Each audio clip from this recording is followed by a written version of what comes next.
Kapag tinulungan ka ng iba, mas lalong tulungan mo ang iyong sarili.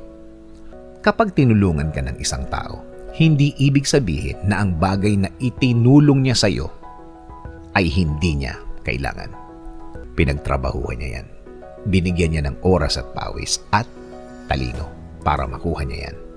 Mahalaga yan sa kanya. Hindi yan sobra sa kanya, kundi gusto lang talaga niyang makatulong. Balikan natin ang title. Kapag tinulungan ka ng iba, mas lalong tulungan mo ang iyong sarili. Dahil kung tutulungan mo ang iyong sarili, dalawa na ang total na tumutulong sa iyo. Hindi lang ikaw ang naniniwala sa sarili mo. Kasama sa naniniwala sa iyo ang tumutulong sa iyo. Dalawa na.